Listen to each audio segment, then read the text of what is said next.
तकरीबन लाखों लोगों से मिल चुका हूँ।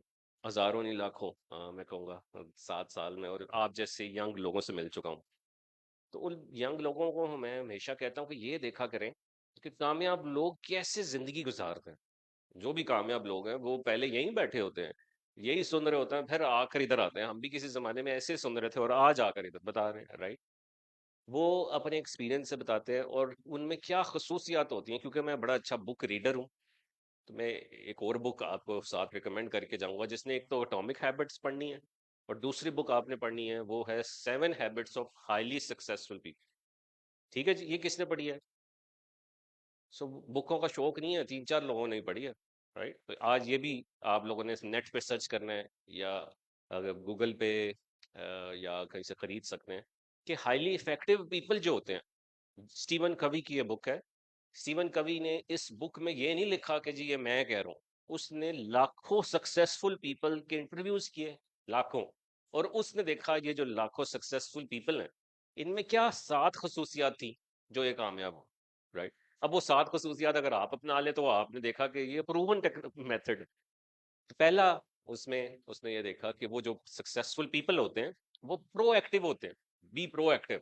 प्रोएक्टिव मीन्स, जैसे बहुत सारे लोग आप लोगों में से सोचते होंगे कि यार मेरे जो अगर गलती हुई है या मैं नाकाम हूँ तो मेरी, ये बेसिकली मेरे टीचर्स की गलती है, मेरे माँ बाप ही गरीब थे, या मैं एक ऐसी फैमिली में पैदा हुआ हूँ जहाँ पे अपॉर्चुनिटीज ही नहीं है, मेरे रिश्तेदार ने जादू किया हुआ।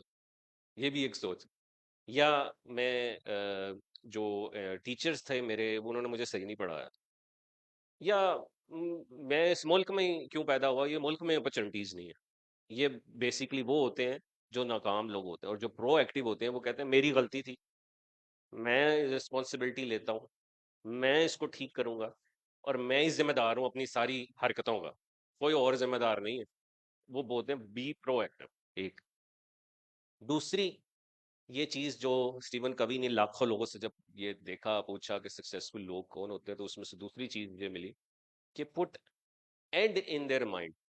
कि आपको ये पता हो कि आखिर जो है, मैं अगर for example e commerce expert कहलाया जाना चाहता हूँ, या मैं कहलाया जाना चाहता हूँ डिजिटल मार्केटिंग एक्सपर्ट, या मैं कहलाया जाना चाहता हूँ वीडियो एडिटर, ग्राफिक डिजाइनर, तो ये एंड है।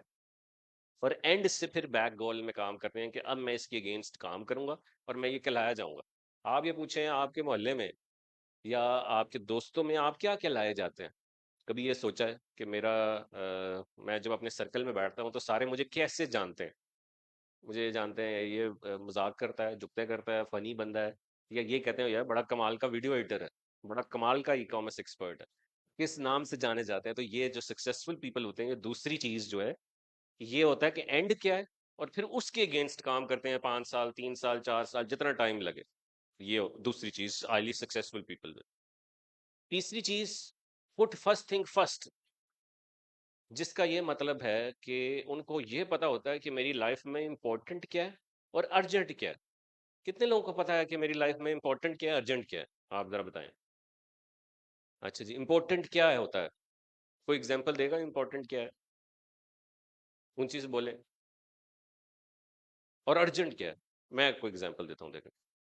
मैं कुछ सवाल भी लेता हूँ इसके बाद। सो इम्पोर्टेंट ये होता है कि इस वक्त, फॉर एग्जांपल, हमें पता है कि मेरी लाइफ में जो इस वक्त हालात हैं कि मैं अपनी लाइफ में कुछ अचीव करने के लिए काम करना है, और उसके लिए मुझे 1 साल 2 साल चाहिए, वो मेरी लाइफ में बहुत इंपॉर्टेंट है।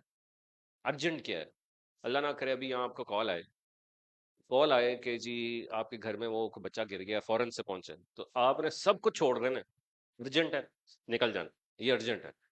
तो ये आपने देखना है कि मेरी लाइफ में अर्जेंट क्या है, इंपॉर्टेंट क्या है। मीन्स कि अगर मैंने कामयाब होना है तो सब कुछ छोड़ देना है, उसको अर्जेंट बना लेना है। और इम्पोर्टेंट है तो फिर लगे रहना। लास्ट मिनट वाले भी बहुत सारे मौजूद होते हैं जो कि आखिरी दिन उठते हैं।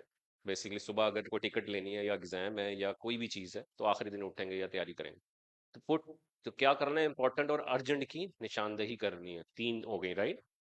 चौथी चीज, लिसन टू अंडरस्टैंड। अब अक्सर लोगों को ये देखा जाता है जो नाकाम कामयाब लोग होते हैं वो हमेशा दूसरों की सुनते हैं ज्यादा, अपनी नहीं बोली जाता है कि मैं आज इधर गया, मैं आज उधर गया, ये किया। वो लोगों को सुनते हैं और उससे सीखते हैं। This is how it should be. और पांचवी चीज कि वो सिनर्जी क्रिएट करता है। सिनर्जी ये होता है अकेले नहीं रहते, वो हमेशा अपने साथ तीन चार लोगों को मिलाते हैं और मिलकर काम करते हैं और फिर टीम डेवलप करते हैं और आगे ग्रो करते हैं। इस तरह सिनर्जी क्रिएट की जाती है। एंड एक तो होती है एनर्जी, एनर्जी अकेले बंदे की, सिनर्जी एक से ज्यादा बंदों की। ठीक है, तो हमेशा कामयाब लोग सिनर्जी क्रिएट करते हैं। This is how it should be. और छठी चीज, ये कितनी थी, पांचवी थी, छठी थी? ओके। सो छठी चीज कि हमेशा ये आपके ज़हन में होना चाहिए, sharpen the saw. Sharpen the saw क्या क्या मतलब है कि इसका ये मतलब है कि ऑलवेज इम्प्रूव। अगर ये नहीं है कि मैंने किसी से सीख ली आज बात 3 महीने में, 6 महीने में, तो बस दैट्स इट और सारी जिंदगी गुजार दी, या मैंने 4 साल की डिग्री कर ली तो that's it. This is how it works basically. तो हमें ये भी सोचना होगा कि हमें साथ साथ सीखते रहना है पूरी जिंदगी में, हमेशा से। This is how it works. और सातवीं चीज जो कि बड़ी मैं समझता हूँ कि हम ये देखते हैं कि हमेशा हमारे अंदर जो है वो यही एक रहता है कि मैं कामयाब हो जाऊं। राइट, तो अल्लाह ताला ने हमेशा से ये लिखा हुआ है कि कामयाब इंसान ज्यादा वही होता है जो कि स्ट्रगलिंग की मदद करता है। तो दो हाथ होते हैं, एक हाथ सीनियर का पकड़ा, एक हाथ जूनियर का पकड़ा। एक इधर से हेल्प ली, इधर से हेल्प दी। ना कि सिर्फ मैंने ही हेल्प ली और मैं ही कामयाब हुआ। तो हमेशा हेल्पिंग एटीट्यूड होना चाहिए, जिससे लोगों का भी फायदा हो, जिसको कहते हैं विन विन सिचुएशन। कि विन विन सिचुएशन मींस कि ऐसी सिचुएशन क्रिएट करनी कि मिलकर विन करे, ना कि किसी को हरा के विन करे। ना कि ये सोच के कहें कि मैंने अब इसको हराना है तो मेरी कामयाबी है। तो जो सातवीं है, सातवीं सक्सेसफुल हाईली इफेक्टिव पीपल में निशानी है कि वो हमेशा विन विन सिचुएशन क्रिएट करते हैं और फिर कामयाब होते हैं। और ये जो तज्जिया मैंने आपको बताया स्टीवन कवी की बुक से, ये बेसिकली लाखों लोगों को, सक्सेसफुल लोगों को इंटरव्यूज करने के बाद ये बुक तजवीज़ की गई, जिसको मिलियंस ऑफ लोगों ने पढ़ा है। इस वक्त ये बेस्ट सेलर बुक थी अपने ज़माने में, आज भी है। तो ये आप लोगों ने देखना है कि ऑलरेडी हमारे पास प्रूवन टेक्निक्स मेथड्स पड़े हैं, तो मैं इनको अपनाऊं और अपनी लाइफ को चेंज करूं। भी बड़े, आपके पास सबसे बड़ी चीज़ जो इस वक्त मौजूद है वो आपकी उम्र है, एज है, ये एसेट है। तो इस एसेट को कैसे यूज़ करके मैं कामयाब हो सकता हूँ और माशरे में इम्पैक्ट डाल सकता हूँ।